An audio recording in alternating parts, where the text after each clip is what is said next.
Yesus yaa maqaa fayyinaa qulqullummaan kan moote boomna kaleessa irras godhisuma sana ati masiidhaan isaa dibame aangoo fulfinne sumaaf qoodame sagadamuu si qofaaf kennu guddummaa keef gooftummaa keef abbummaa keef addummaa keef galatani galatani galatani nucata mochani galatani galatani galatani nucata mochani galatani galatani galatani nucata mochani galatani galatani galatani nucata mochani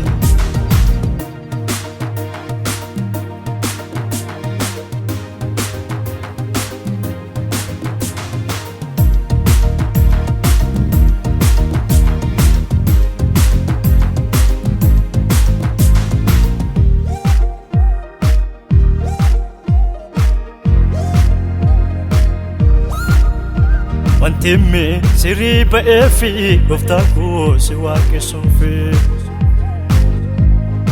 dukana ifat ba'uuni maqaa kee dinqii labsuufi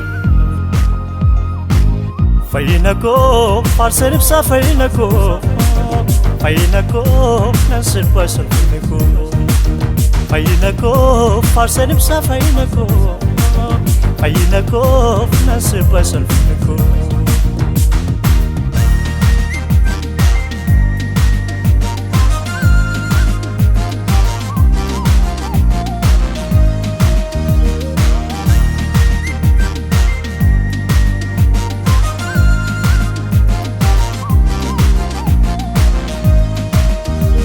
Ifa guddaa eenyuutiin sidhee marfamtee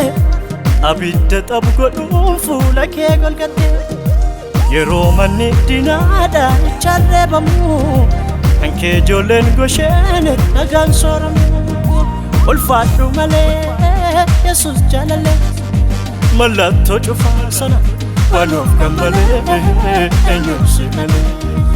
ulfaadhu malee Yesus jaalallee mallattoo cufaa waan of gammalee eenyuun si malee